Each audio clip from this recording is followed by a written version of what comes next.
Okay, hi, welcome to the Stanislaus Humanists Quarterly Colloquium. Todd is here and his friend Curtis is here. Curtis is going to introduce Todd now. Go ahead, Curtis. Hello everyone, and wow, what a wonderful evening. I hope everyone is able to hear me clearly. Now, we're meeting at a very amazing time in our nation's history and the history of the world, and just the very fact that we're meeting in this way is an attest to that. I thank all of you for taking time out of your days to come and join us today.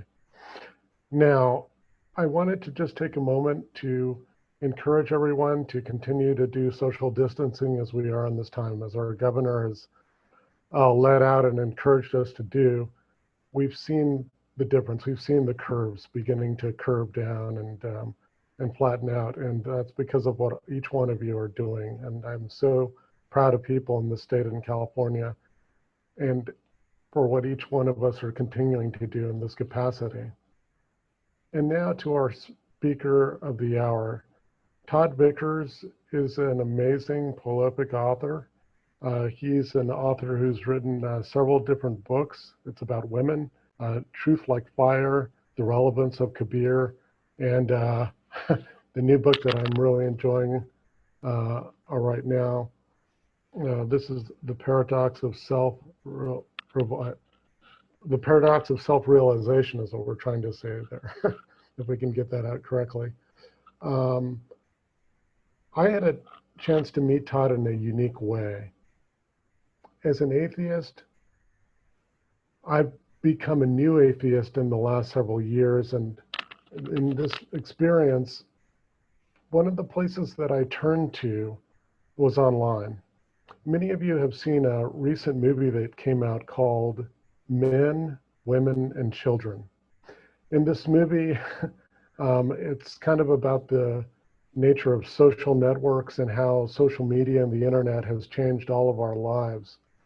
And one of the interesting stories in this movie is about a young man who, in his teenage years and high school years, he's a jock, he's a football player, but he goes out on the internet and he finds this video of Carl Sagan, Pale Blue Dot. And that one video just completely impacts this young man, and it really changes his life. After watching this video over and over, he decides that he just doesn't see meaning in playing football, and it just seems meaningless to him. He becomes more of a video gamer, and he leaves the church and becomes more of a secular person. So this video has a very strong impact on his life. And I can tell you, for me as an atheist now, this was a lot of my own path in becoming an atheist. I watched many videos and many debates online, and one of the videos that I came across was a video by Mr. Todd Vickers. And it was a video called Your Truth versus My Truth. And you can find that video online, I'm sure, in the future on YouTube. And it was one of the videos that was very compelling to me. And I began to seek out other videos that he had about relationships and many other topics. And I was really inspired by him, and it actually gave me the courage, some of his videos, to speak my own truth as becoming not just somebody who was maybe agnostic, but really an atheist, and also somebody who's also more open in their relationships as well. And I can actually thank Todd for those things. And interestingly enough, a good friend of mine, I shared one of his videos with her, and she, in astonishment, told me, actually, I know that guy, we're good friends. And in that process, I began to get to know him better through her, and we've actually met and become really great friends. And he's also become friends with some other good friends of mine as well. So it's amazing how the circle of life happens, 6 degrees of separation, however you may relate it. So I'm not going to take up any more time. I'm going to share with you my friend and a great prolific author, nationally acclaimed author Todd Vickers. Hear ye him. Thank you, Curtis. Well, it's good to be here. What I'd really like to talk about is orgasms and meditation and how those two can come together and overlap. But before we start getting into that kind of stuff, we have to try to jump over, maybe a decade's worth of nonsense. And that is the topic of magical thinking. And I cannot think of a better time to really indicate how serious magical thinking is, how deeply it impacts us. And whenever we're dealing with any kind of subjective material, we are quite open to and vulnerable to magical thinking. And I hope that will be a lot more clear. But if I'm going to be successful in jumping us past some of this nonsense, bear with me for about 10, 15 minutes, because I'm going to fire hose you. There is our human instincts. They're not good or bad, and they're easily misguided, and we're not the only ones. I have with me here a wooden egg. Anybody who's ever been around chickens knows that you can get a chicken to brood on one of these. And take the real egg and give them the false one. And its instinct can easily be misguided. Just before I joined the meeting, I was looking at some articles online about how some people are getting ready to go to church and how God is going to protect them from the coronavirus. And it's quite shocking, but we see this in religion a lot, where spiritual make-believe or magical thinking creates a great deal of emotion, which I'll get into a little bit more. But it's not just spirituality and religion. When somebody gets some kind of elective surgery, they're going to get their penis enlarged or a boob job, or they're imagining what their life is going to be like. And that imagination is inducing emotion in them. And that this mechanism can become supercharged when people start doing things like spiritual practice. And I'm not against spiritual practice. I'm against nonsense. I'm against people's impulses being misguided and human aspiration being misguided. And I think one of the things, before I really get critical, I've walked into these ancient temples in India where, figures carved in stone. I mean, people spent a lot of time hundreds of years ago carving these things. And what I see there is human aspiration, that desire for something better. And I think it's incumbent on all of us to, if we have reason to think that aspiration is being misguided, to say something. Even if we're wrong, let that come out. And that's why everything that I might say is also subject to scrutiny. So, and hopefully some of that scrutiny will come out at the end of the talk, and hopefully I'll have a good answer for it. So, so let's take a little leap backwards to our ancestors. You should think of a caveman, and walking along with his friend, and suddenly his friend is attacked by a bear and drug off and eaten. Well, that's a rather shocking experience, but you can understand how this caveman would be able to conceive of what it would be like to be in his friend's position. To, in his mind, imagine himself in that place. And just what a powerful tool of adaptation that anticipation would be the next time he saw a bear. He could anticipate, oh, it's one of those. I don't want to happen to me what happened to my friend. And immediately, just like this, the mind images it. But our mind does not talk to our body in language. It talks to our body in impulses that we feel. And that particular impulse we call fear. Well, that's not the only impulse that the mind can generate, although we're all familiar with it. Anybody who's ever dreamed that they were falling to their death knows you can feel tremendous fear of dying, and you're quite safe in your bed. And what has happened is your mind has conceived of yourself in a situation virtually.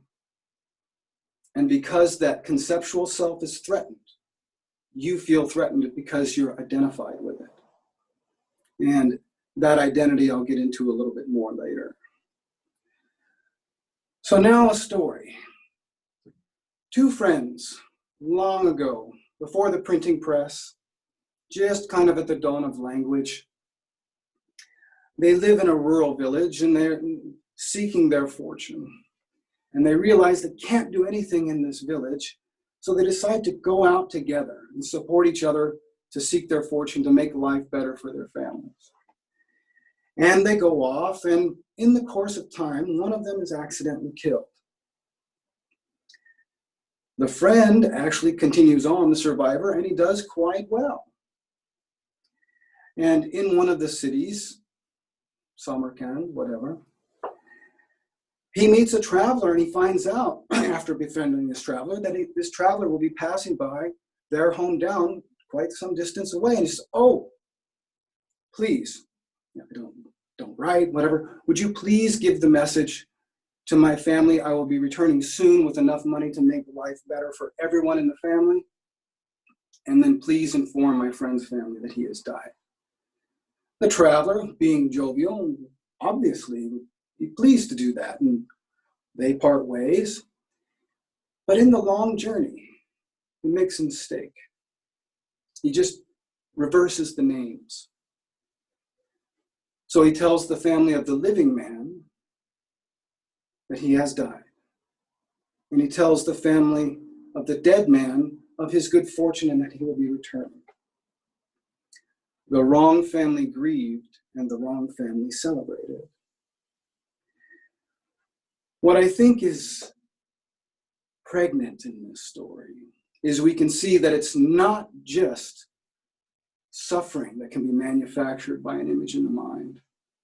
Great joy can be manufactured by something that's false. And of course, all of that is threatened by the facts. A fact can expose it in an instant.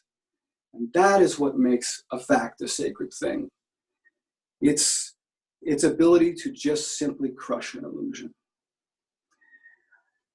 So now that we can see, and anybody who's ever been deceived by somebody and then found out the hard way, where joy turns to sorrow and anger, you know this, that what is untrue can lead to powerful feelings of joy. And that is why any philosophy, any spiritual teaching that professes to prove its truth based on the happiness of its adherents must account for happiness that is based on what is untrue. Otherwise, they cannot hope to stand.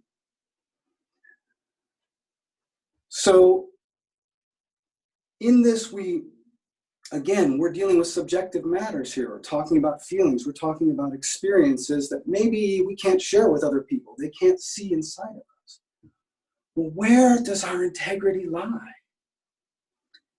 I submit to you that our integrity lies in our willingness to see mistakes, our willingness to see flaws, our willingness to doubt the belief.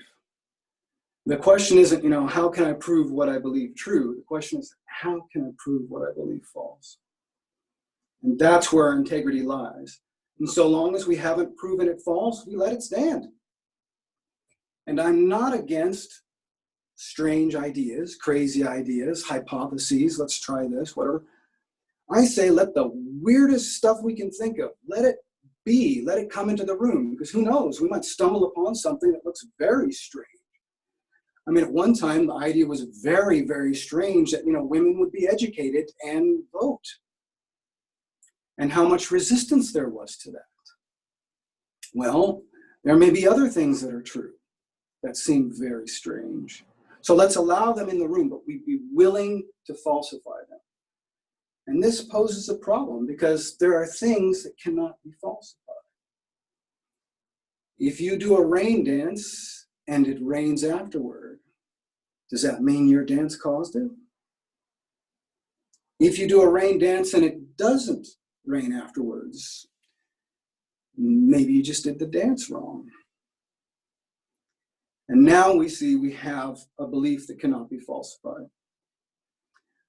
And that gives us a reason to doubt it. It doesn't prove it untrue, it just gives us a reason to doubt it. Now, I have an agenda I'm pushing here.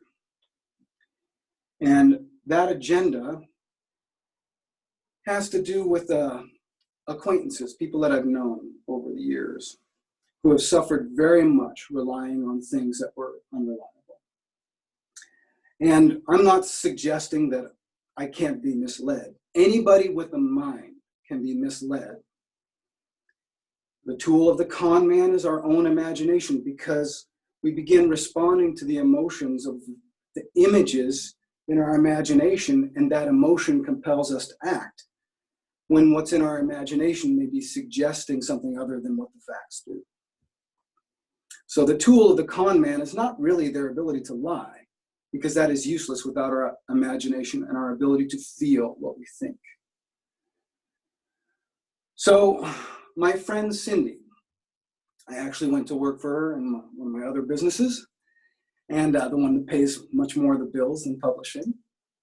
And we became good friends, and we worked together for years. Now, Cindy was in the midst of immense good fortune, quite literally making more money than she could spend.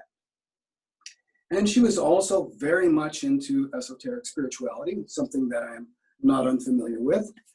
Those who know my background know I was part of a tantric commune and joined it young, and I'm very glad I did.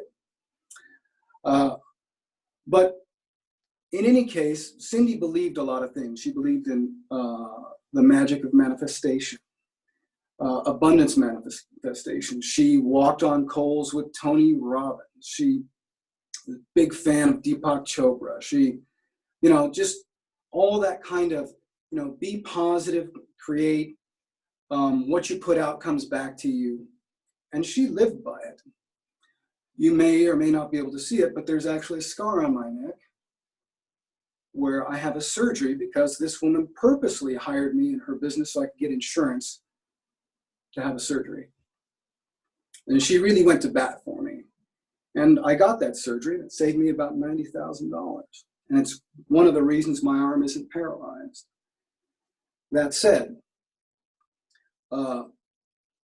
in about 2008, the source of her income dried up.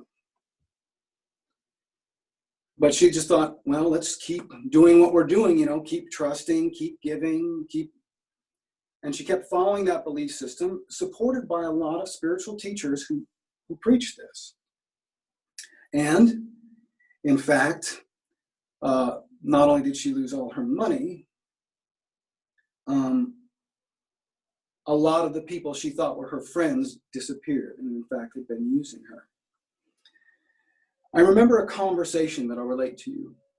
We were talking, and this was, because this process of deterioration took some time. And she's talking to me about some shamanistic journey she took and this vision that she had. And she described this vision in great detail.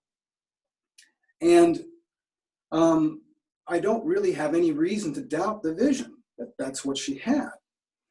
And this is something that I really want to stress to people who are skeptics, because, digressing, we may be facing a huge disillusionment amongst the public.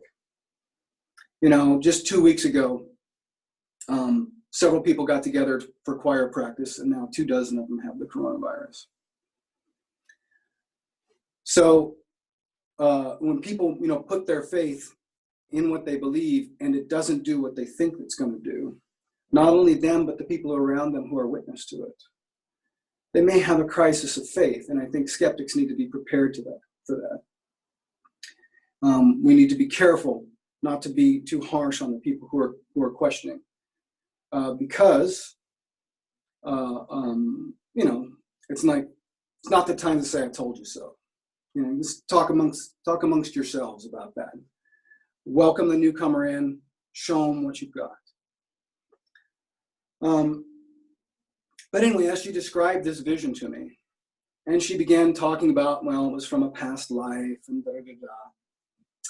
And she could see my skepticism, and, you know, she started rubbing her the wrong way. And I said, look, I'm not gonna dispute that you had this experience. I don't have any reason to doubt that. I can't see inside you. But what I do know is there's the experience, there's what you thought about it, and then there's your conclusion. So I want to insert this into your mind. The facts of the experience for the individual, or public facts, all the same, in that sense. What we think about the facts, and then the conclusion. These are three entirely different things. I can let the facts stand, but question the thinking and the conclusion. Those are not the same thing. Think of it this way: the vegetables, the cooking, the soup. We can have real vegetables and really trash them by the time we get to the soup if we cook them poorly. And so when we're scrutinizing, what are we scrutinizing?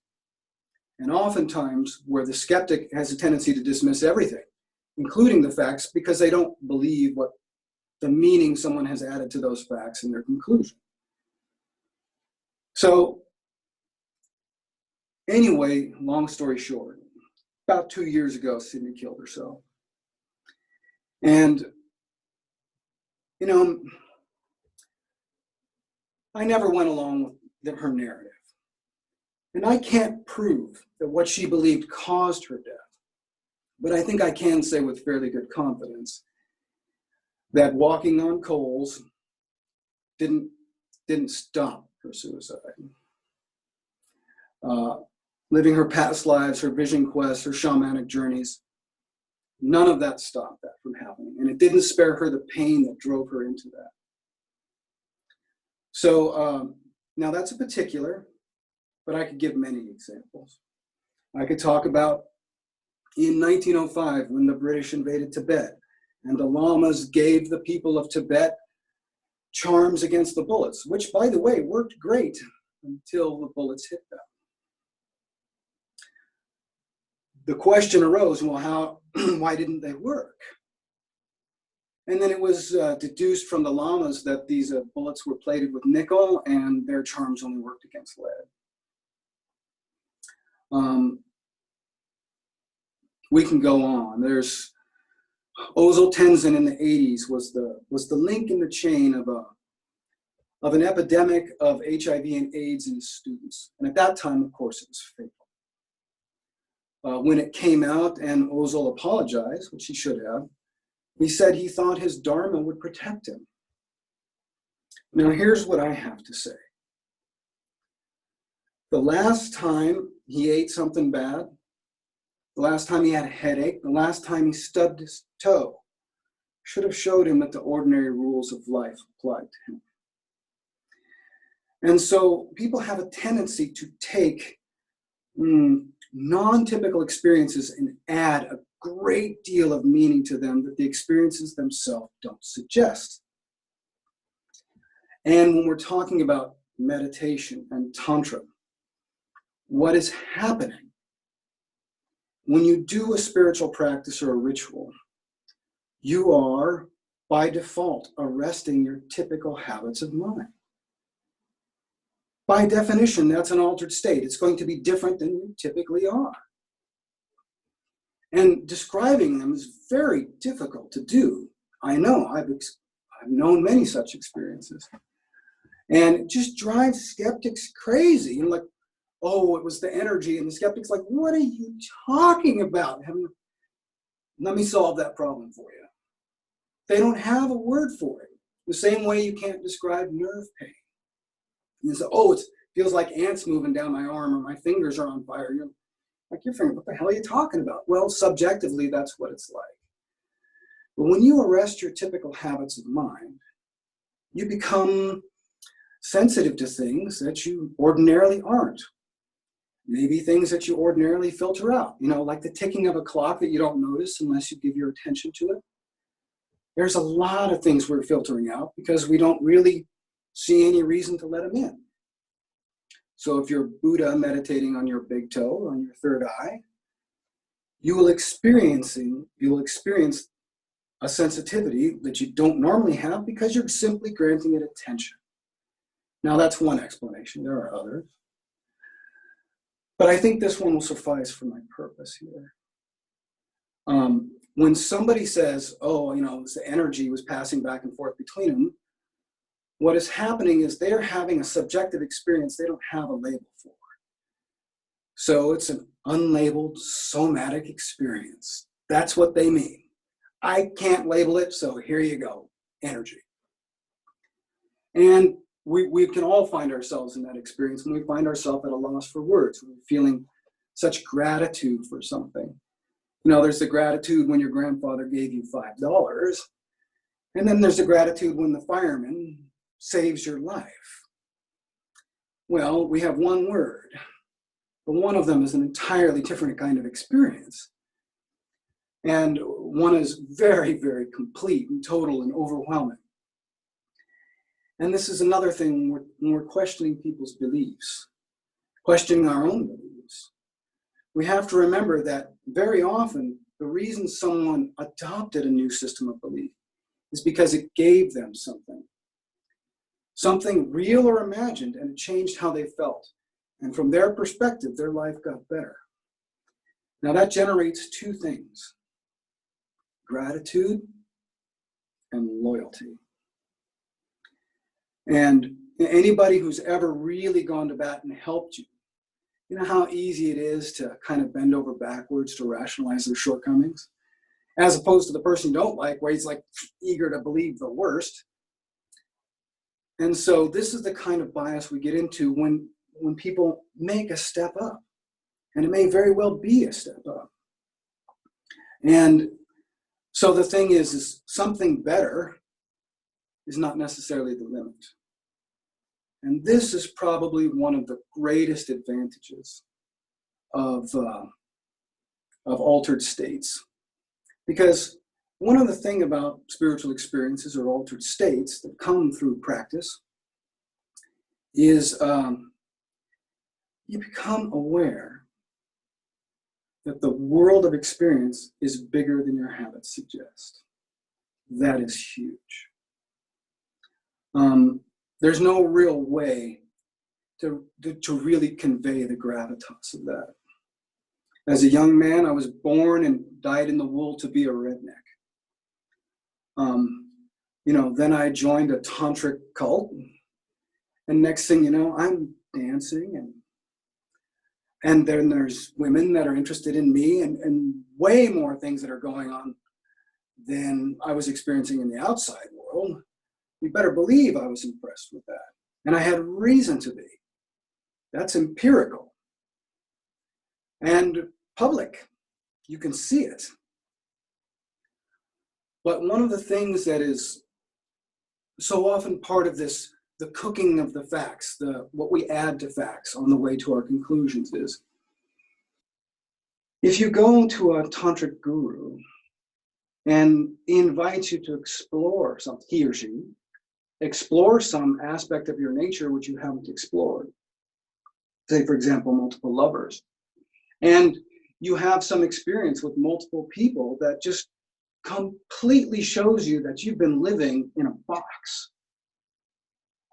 That experience can be not only very real, but it'd be very easy to extend the credibility from that discovery to other beliefs that aren't, to beliefs that are questioning. And that's a very common thing. When you walk into a church and you hear that choir, you may be a skeptic, but if it's a good choir, come on, you feel it. And it would feel exactly the same way if they were singing in a bordello, because that's just how it impacts you. But, whether, that makes the sailors in the bordello beliefs true, or the pastor's beliefs true, is another matter. What we're having there is a profound experience as a result of music. And so, hopefully, you get a sense of the kind of trouble we can get into when we're exploring subjective experience, a spiritual practice, arresting our typical habits and diving into altered states.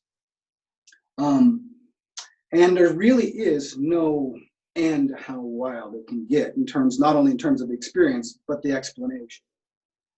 See, one of the things that spiritual people are selling is not just an opportunity to have a new experience by doing something different. They're selling the explanation. Now, just for example, let's say you started meditating, quieting your mind, and you experience your whole body in a way you've never really experienced it before. You become aware of something you're capable of.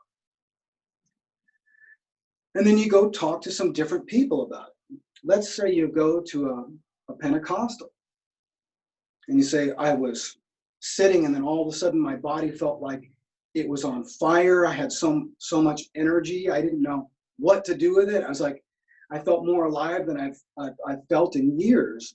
And he's like, you've been touched by the Holy Spirit. Okay, so now let's go to a Catholic. Well, I was sitting and I was meditating. And well, first of all, it was a Catholic meditation. Well, no, whatever. So, okay, so what was happening is you were being possessed by an evil spirit. You have to watch out for that. And of course, that's not quite as popular an explanation as it once was. But that's just as good an explanation as being touched by the Holy Spirit. But wait, let's go to India. No, it's your Kundalini rising. Or you go to a different teacher. No, that's the Shakti, the creative force of the universe. No, wait. It's the prana. It's your breathing it in. Wait, no, let's go to China now. It's your chi. Now, every one of these suffices to explain it. Some of them may actually, offer more insight into the experience. And people have been practicing these things for years. They have insight into it. But they all rest on exactly the same ground, and that ground is simply labeling an experience you don't know how to label. And in doing that, it takes you out of the unknown. And that is one of the problems where spiritual practice collapses on itself. One of the great gifts of spiritual practice is you realize the world is bigger than you thought it was, and then somebody's really in a giant hurry to fucking explain it, based upon their ideology. Well, we give them credit where credit's due, but when 10 other people can explain it just as well by giving it a label, how do you know which one is right, or if any? So, we want to give credit where credit's due, but none where it isn't. And where we have reason to doubt, that's where integrity is going to lie. And if we want to explore these experiences, they can be incredibly worthwhile. Now for the good stuff. Why? Well, one, I've already stated. We find out that the world of our experience is far larger than perhaps we'd ever dreamed of. Certainly larger than our typical habits of mind. The second thing is that we watch, especially if you're quieting the mind, these very intense experiences come and go. Those experiences, if we don't make a fetish out of trying to label them, trying to identify ourselves with them, like, does this mean I'm growing spiritually? Who's the I you're talking about? Can you find that one if you look for it? Well, this spiritual experience is creating the possibility for you to see that anything that can have a beginning can have an end. It comes and goes. There was a time you were before the experience, a time in the midst of that experience, and a time after the experience passes. If it has a beginning, it has an end. And I understand how important these experiences can be. When I was about 19, I went into bliss for about 3 days. Just showering bliss, just joy for no reason. I began to wonder, well, this must be what it's about. It's about being in this space. And that was a mistake. Because that experience had a beginning, it was destined to have an end. But the being, the awareness, the consciousness that was coming and going within, that didn't. That remained. And that was something I was not inquiring into. And so, probably for the first 10 years of my spiritual practice, I spent a great deal of time chasing these new experiences, and all the meanings that were added to them led to a great deal of confusion. And those meanings can be dangerous, not unlike the example I gave previously. People relying on things that they think will protect them and they won't. Not unlike what we're seeing happen in front of us right now. That said, it also shows that when we begin to discover that we're capable of experiences that are beyond what we've known, how do we adapt to that? Now, if you start arresting your typical habits of mind, that turns up the intensity. Think of a battery that typically has a whole bunch of lights running off of it, and it's this power source. And then all of a sudden you cut off a bunch of those lights, and now it's pouring into just a couple. Well, those couple that are left become very intensely powered. And we have something that can regulate that. And that is not only the knowledge that these experiences are coming and going within a being, but also that we're not obligated to believe or obey any of them. And this is particularly true when we get into intense emotional states. People start experimenting with non-traditional sexuality. I mean, hearts are broken, sweet relationships are dead, friendships are over. People aren't used to grappling with emotion of that kind of intensity. It's not that they're not capable of it. They haven't had to. They haven't developed it. So now I go back to a very old text, Beyond Tantra, somewhere between 4,000 and 5,000 years old. And one of the meditations in that text is, when you find yourself having a strong feeling for or against someone, do not place it on the person, but remain conscious. Now, there are various translations of that, but that's the gist. Do not place it on the person. It could be attraction. It could be anger. It could be anything. To just be able to stand with that intense experience, not deny it, not go into make-believe. We don't have to just throw a label on it and explain it. Oh, it's my pathology from my abusive childhood or whatever. And just be with it. And it will pass. But there's a great many stories we tell ourselves when it starts to get really uncomfortable. And here is where I introduce something I'd like to call suck factor 5. And what that is we have, I think on a scale of 1 to 10, we have this kind of, I always say, capacity for our comfort, our joy. And 10 being the most joy we can bear, and 1 being the most pain we can endure. And then we find a place where we feel pretty much normal. And whether that is based on things that are true or false is another question. But we become habituated And when things start getting really bad, or we can't maintain a sense of, our ideas about ourselves aren't sustained by how we're living, the pain itself starts forcing us to inquire deeper, like what's going on here? What should I do differently? What's wrong? But oftentimes, that inquiry is really just about getting back to normal.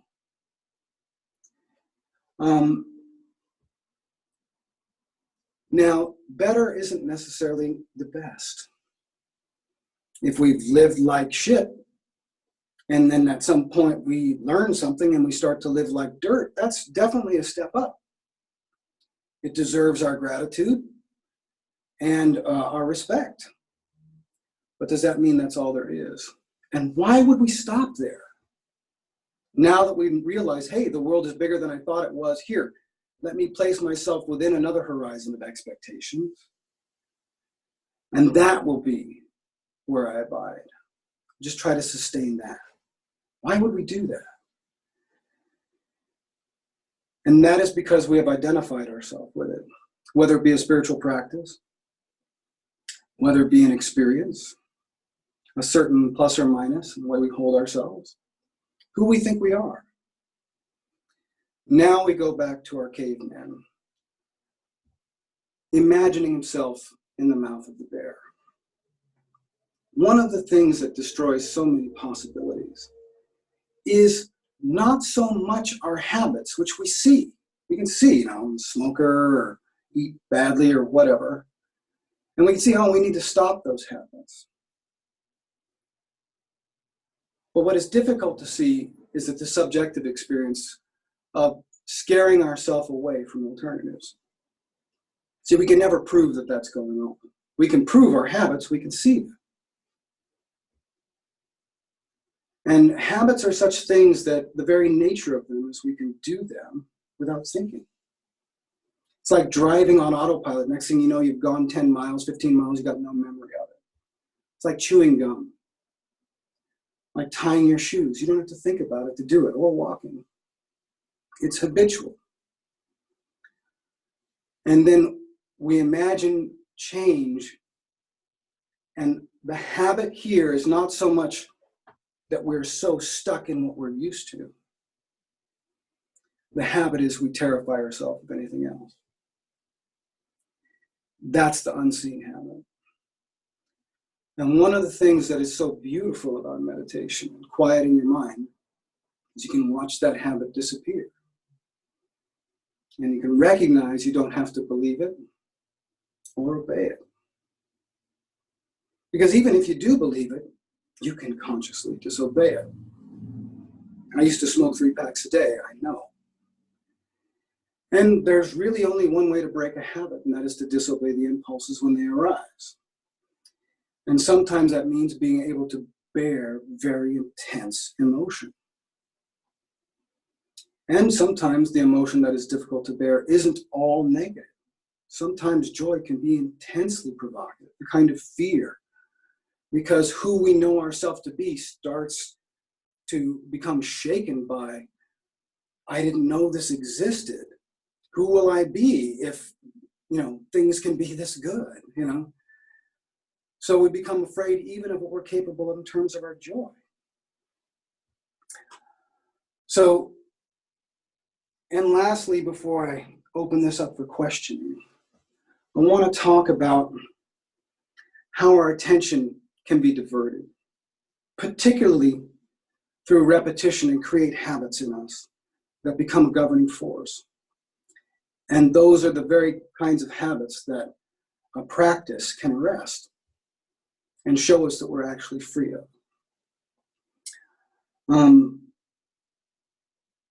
Take, for example, the popular song, "If you liked it, then you should have put a ring on it." If you liked it, then you should have put a ring on it. It's Beyonce. That is repeated over and over in the song. Well, I know a lot of people who put on rings that they're not people whose life I would suggest we try to imitate. I'm sure Beyonce knows some of those kinds of people too. There's an entire belief system wrapped up around, if you liked it, then you should have put a ring on it. We've been getting that message hypnotically in a lot of ways, and her song is just one cherry on top. Is that what's really adapted to our life? Is it what we really want? I certainly wouldn't deny anybody the freedom to try it, but it's worth scrutinizing the belief. And when you're quieting the mind, or trying to quiet the mind in meditation, there really is no such thing as bad meditation. The mind can be tremendously active and agitated. Think of the thoughts like my fingers here vibrating, and it just won't stop. Well, first of all, you're discovering something about your mind. One, you're being a witness to it rather than this happening on autopilot, like driving in a semi-conscious state, not being aware of it. You become aware that you are thinking when you're thinking. That's a different thing than just thinking automatically. And let's say some of these ideas are very difficult. They can be pleasurable. It doesn't make any difference. If you're trying to quiet the mind and your mind is active, well, you're learning something about the mind. But there's something that's also present along with the ideas and the emotions that are provoked in the mind. And that, when we look at these fingers and we're obsessed with what's going on in our mind, what we're not seeing is the space between the fingers. Look, it's still there. That space of awareness that not only all mind happens in, but that all experience happens in, including all spiritual experience, all thought about such experience, right and wrong, is happening in this space of our awareness. What is that? Has that been explored? And then when we begin to explore that, then we begin to see that there's no reason to identify with these, because identity itself is just one of those habits. When you see yourself falling in a dream to your death and feeling the fear that you're about to die, what you've done is you've identified with the concept of yourself in your mind. And probably to illustrate this point, I'll tell one more story and then I'll open this up for questions. I want you to imagine a man who has driven to work the same way for years. And one morning has a very important meeting. It begins storming when he's asleep. The power goes out and he wakes up late as a result of the power outage. Now he's panicked. He throws his clothes on. He looking at his watch. He's running out to the car, starts the car, throws it in reverse, backs up, and bang, collision. Then he flies into a rage. He's like, Christ, it's dark out. Didn't you see my lights? He's, yelling at the other driver, gets out of the car just as the sun starts peeking over the horizon, and then he can see that the other car is empty and properly parked. Well,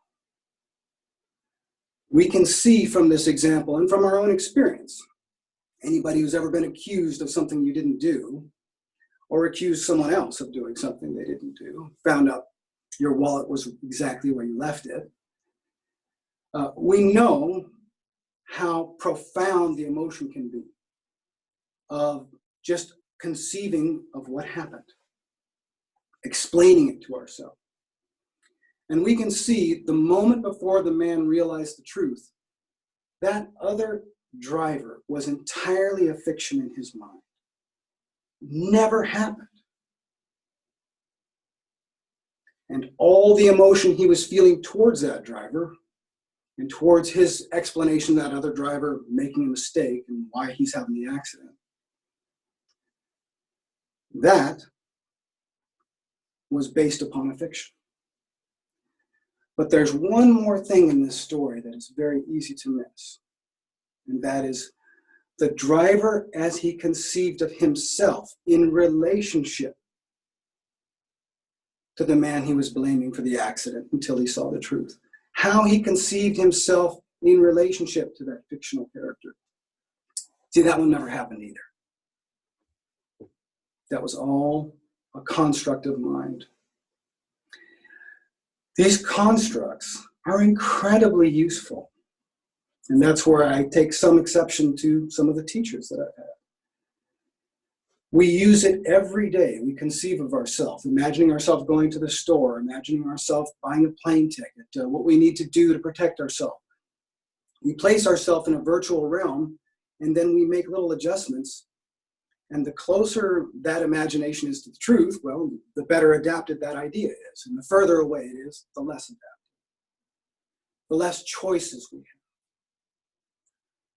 have. And so what I'm suggesting is, if you quiet the mind, do you notice that that idea of self dissolves when the mind is quiet? Do you notice when it arises, that it arises in a dream, but it's gone in deep sleep?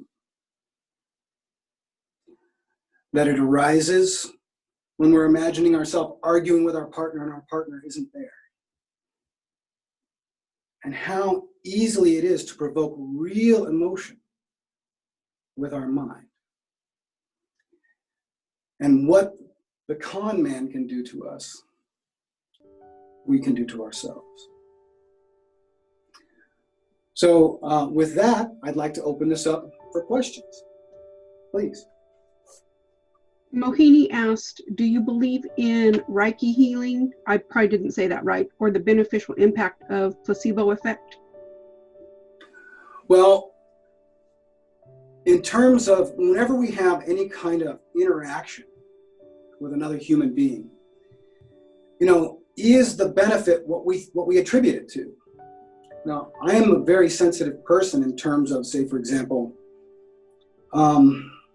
subjective experiences that pass back and forth between the body. I could never prove that.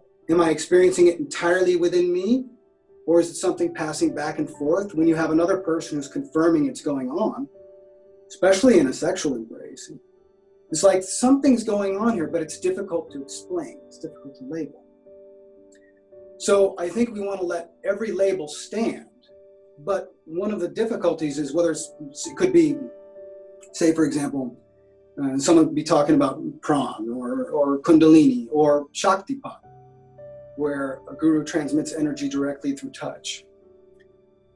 That is it somebody having a new experience because what it is to have another human being focus their whole attention on them pulls them out of their ordinary habits and creates an entirely new experience. Now, that's only one explanation.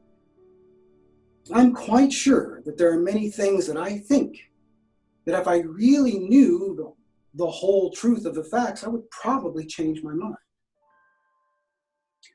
The problem that I am trying to solve here in saying how can we doubt this is people relying on things that are actually unreliable. So in the extreme, when CNN interviewed a woman who was leaving a church last Sunday and said, "Why are you going to church with all this pandemic?" And she said, "I'm bathed in the blood of Christ." Well, I have no doubt that she has a profound experience of that. She wouldn't be willing to take that risk if she didn't. Whether or not that protects her is not something we can know the answer to. We know it didn't help the choir people. So let's leave room for me not to know what is causing that experience, but let's leave the door open for that experience to offer us other explanations. And some of the experiences that I've had meditating, particularly meditating with other people, gazing, it's very profound.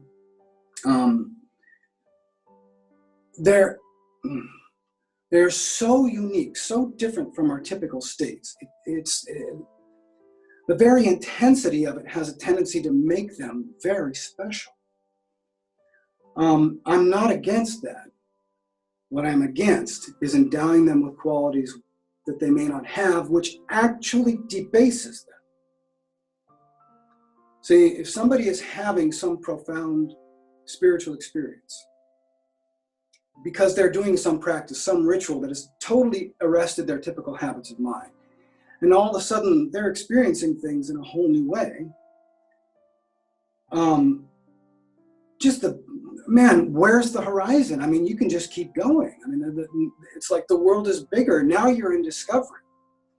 And then when we explain it, the discovery is over.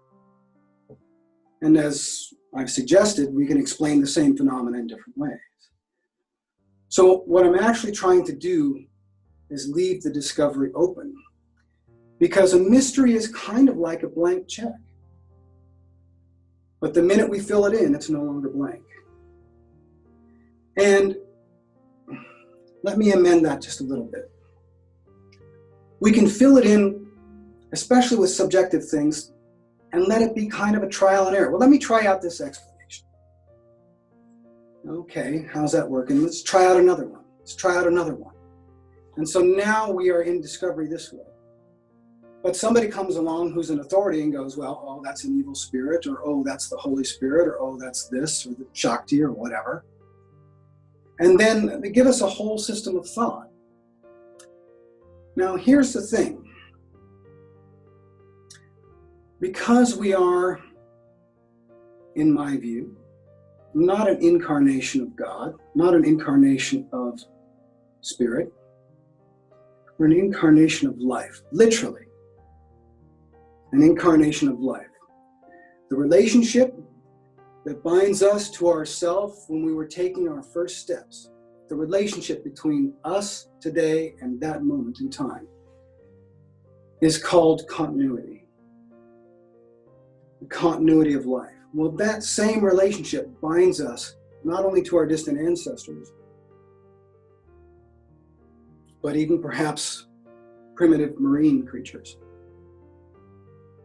And all the impulses that those that survived handed down to us are the ones we are grappling with as living beings, and we're exploring. And to just come in and say, well, it's Kundalini, or whatever, and then to channel our attention in that direction, what I would suggest is this. Because there was no system of thought that someone ever dreamed up, no philosophy, no idea, nothing that was ever done that someone wasn't the first to do. It should be trivial, except for the fact that we don't think about it. That you have every bit as much right to be an innovator in this life as Gautam Buddha, Socrates. So, you are on that same vine of life. So let's let what the past offers us in. But let's stay open. And if we can, let's surpass it. Let's make it better. And that is really what criticism is about. Criticism exists, in my view, for one reason.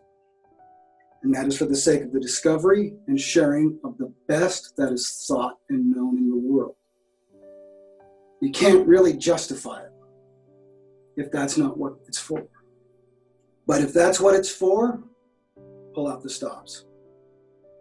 Whether it's me that's being criticized or anyone. Because our purpose here is to discover and share the best that is thought and known in the world. And if we can, to improve it and pass it on, because that is our legacy. It's our inheritance. It's what we hand on to the next generation. And some of us, if we happen to be innovators, if we happen to be on the cutting edge of that, we're going to face problems that other people aren't going to. When I think of,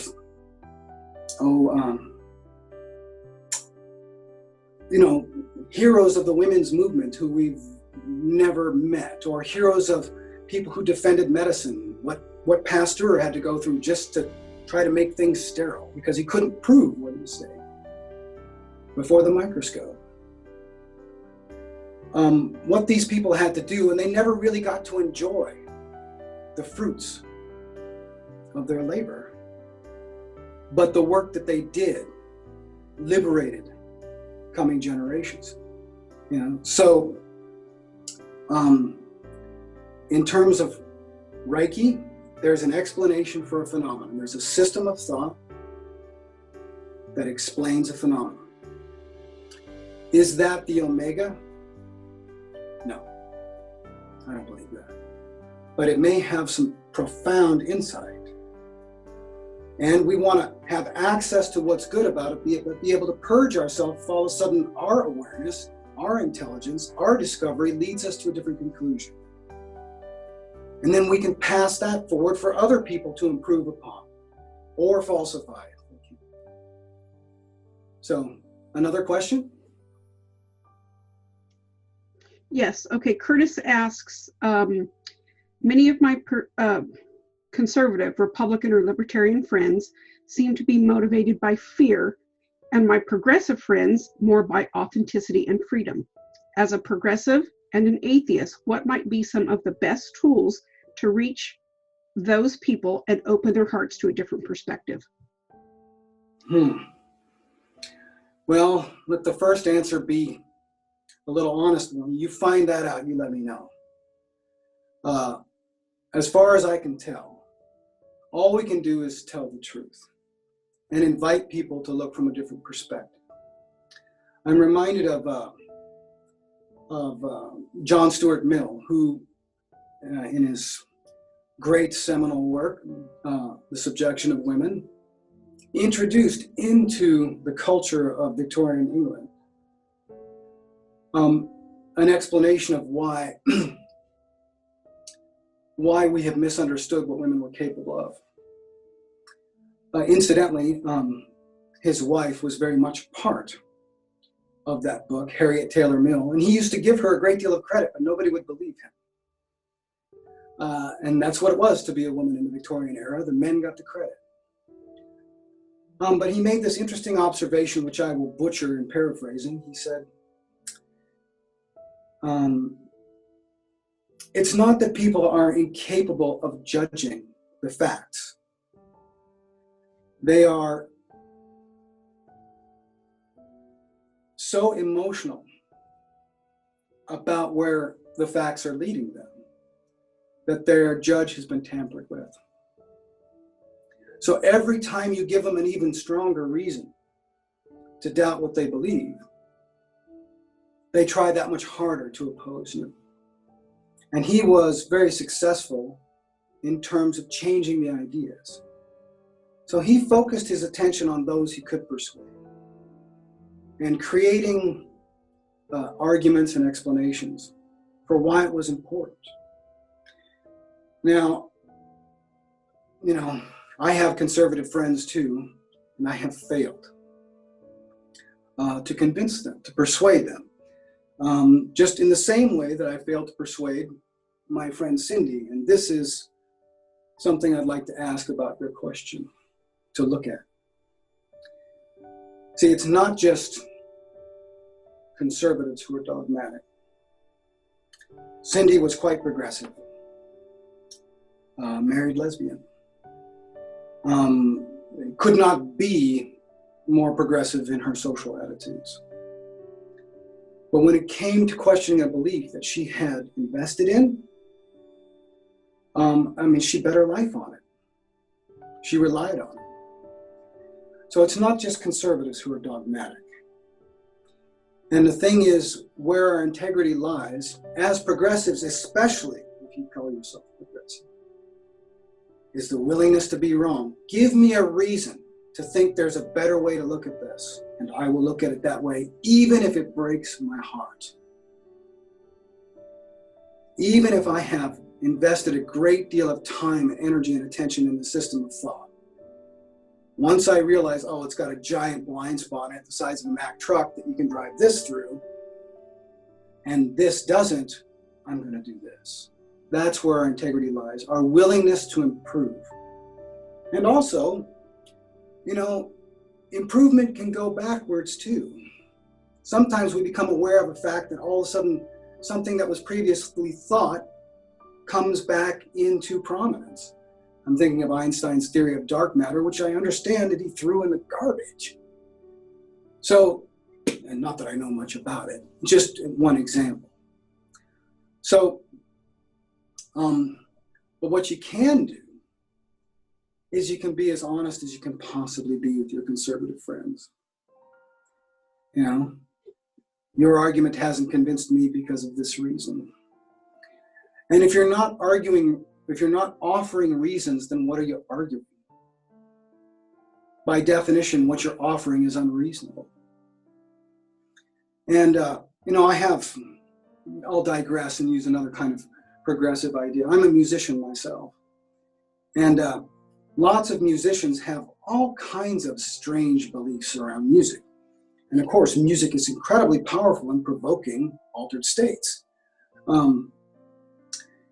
But this idea that, you know, music can bring peace to the world, I mean, that's a pretty common one. I don't believe that. I mean, not only has every militant dictator had a band sing them out on the stage, music has had plenty of opportunity to create peace in the world and hasn't. Now, I don't want to take anything away from music it deserves, but when we endow it with qualities it doesn't possess, we actually debase it. And so, and you know, when I bring this up with musicians, you know, I'm not that popular. So, do we have another question? Yes, we do. Freedom asks, are you familiar with Sam Harris? If so, do you follow his beliefs on meditation and mindfulness? I am familiar with Sam Harris. There are many things I like about Sam Harris. Most of the things that I didn't like, he's tried to address in one form or another. I think Sam Harris wrote a very interesting book, which is worth reading. It's called Freedom. And really, he just took G.E. Moore's argument about good, and he applied it to the word freedom. And freedom being an unanalyzable notion in mind. There's no object of concrete in the world we can point to and say, this is what I mean by freedom. No particular experience of freedom that defines it. We all know what we mean by freedom in this sense. We know what it is when they take it away. You could be at the best party in the world. I'm stealing one of Christopher Hitchens' stories. Be at the best party in the world. Best food, best friends, best music. Everything's a good time. And then you realize they're not going to let you leave. In that very instant, the party is over. The minute your choices are taken from you, the minute you lose freedom, the party is over. So we really see freedom in its absence, because defining it by anything concrete would lead you straight into the fallacy which his whole book exposes. It's a wonderful consideration. In fact, you know, that book got me to clean up some sloppy ways that I talked about freedom. And we can just, you know, we can go around changing the names. We can say freedom, we could use the word choice, but all we're doing is changing the name. We know what we're talking about the minute I take it away. And in terms of Sam Harris, there's a great many things that he says about consciousness that I like, particularly quieting the mind. Now, Sam Harris wasn't, you know, really the path where I arrived at this. Partly it was, you know, tantric gurus, partly it was the Vedic tradition, but all of those paths I also fault, particularly the magical thinking.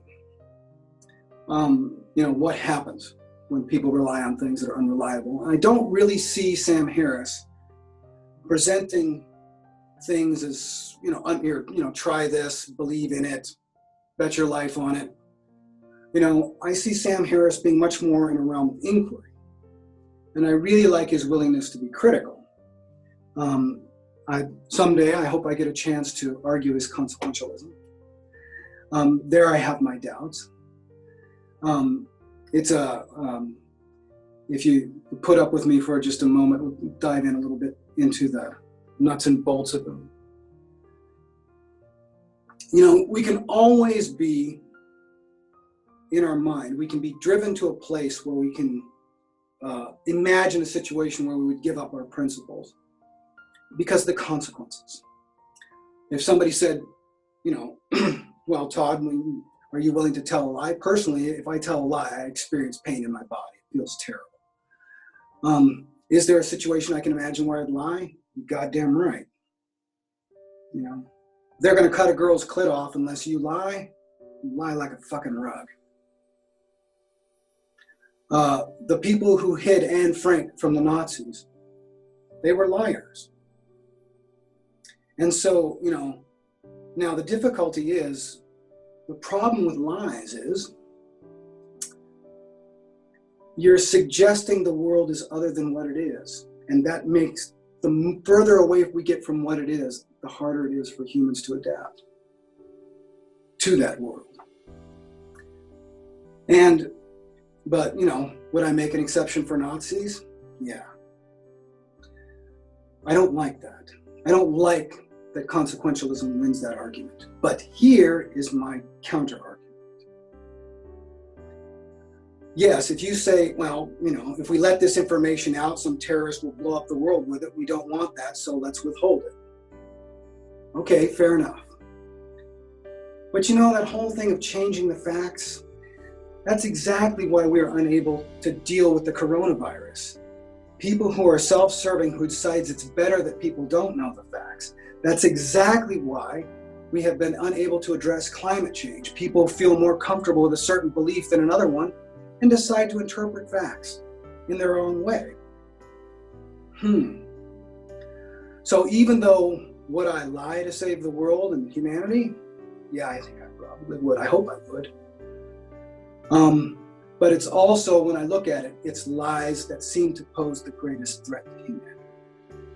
Now, I don't have a solution to that. Somebody comes up with one, call me. Is there another question? Yes, and this one actually probably ties in very well with what you were just talking about.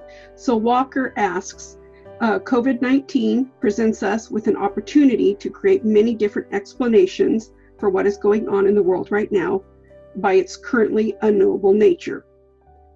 What we believe about it determines the actions we personally take. It is interesting to watch the struggle to assemble facts, which is currently an international quest. I find myself engaged, yet following my intuition. Do you believe in intuition, or is this simply another manifestation of personal emotions? Great question.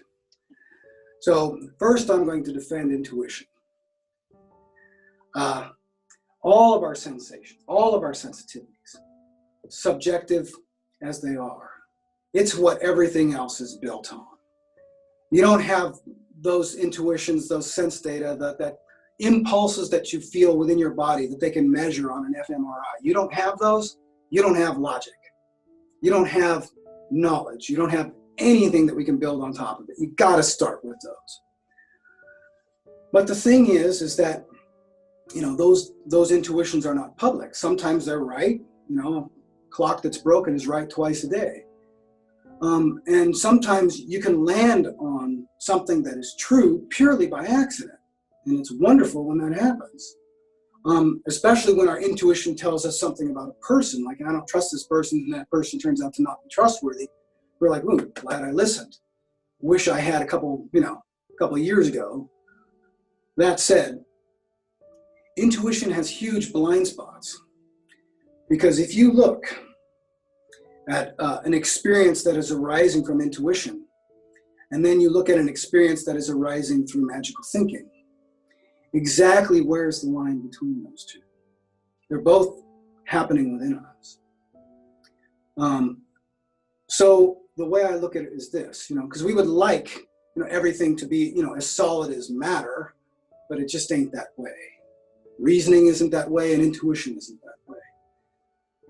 But we do have something. If you can think of a bird for a moment, that the eyes of the bird are observation, and intuition and feeling are one wing, and intelligence is the other. They don't have to be perfectly in harmony, but they got to be in enough harmony where you can lie.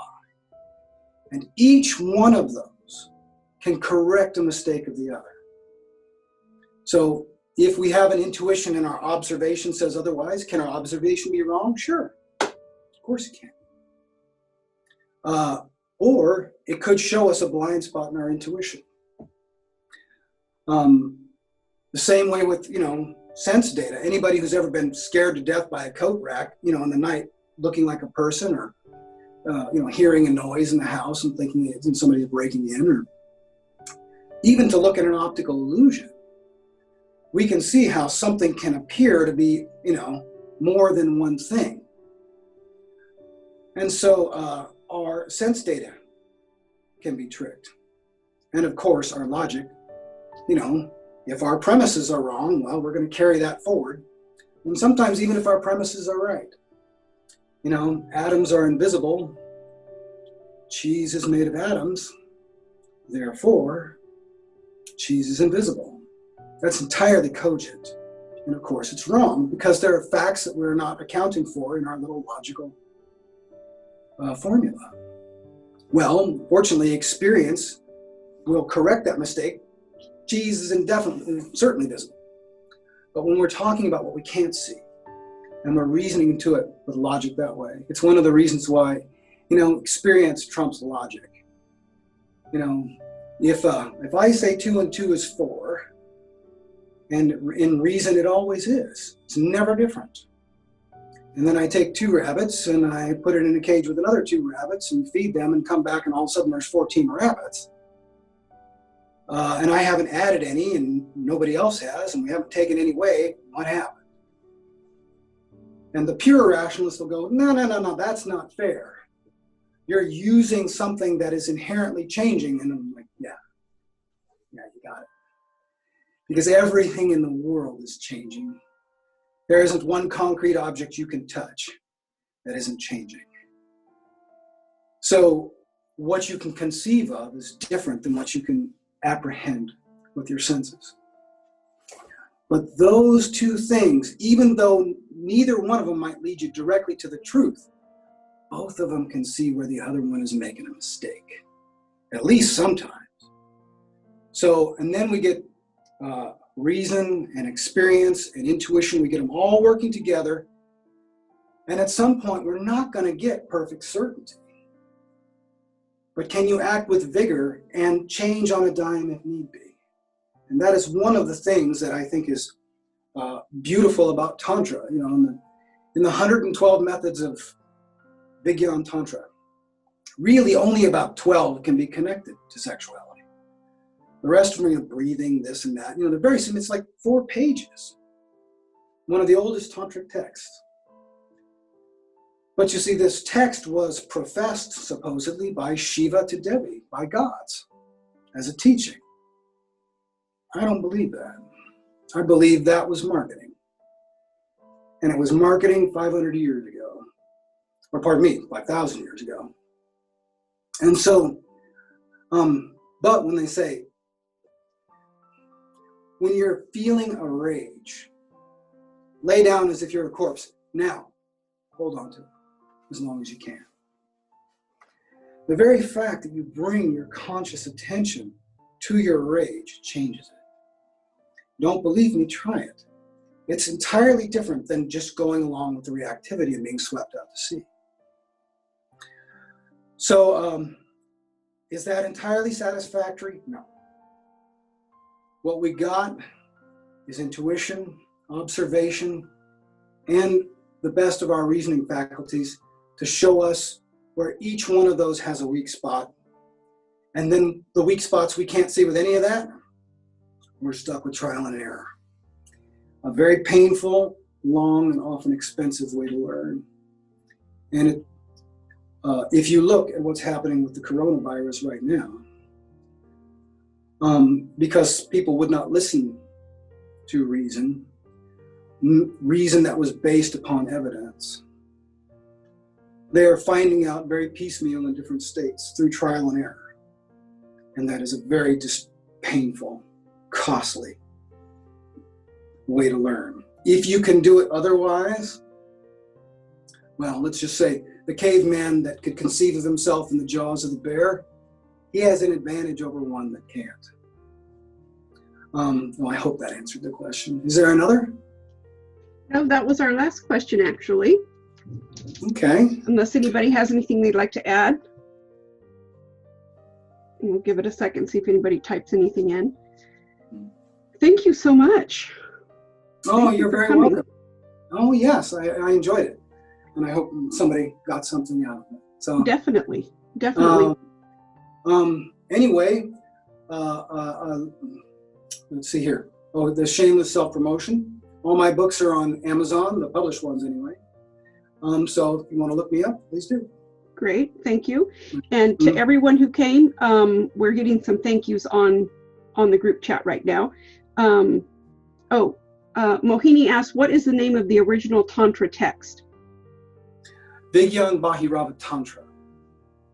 Okay. So very, very short text.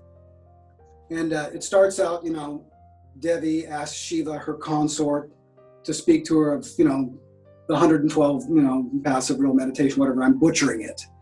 But it can be found online by anybody. It's been translated in different ways, but it's there. And I encourage people to read it. Some things you'll see are very insightful. Some things are really bound up in superstition. So, and in any case, if you want to experiment with it, give you some place to start. Okay, now Mohini's asking if you could spell it. And Dan asks, what about frogs? I have no idea what that means. Frogs? Frogs. Okay. I believe Beyond Tantra is exactly the way it sounds. Vigyan.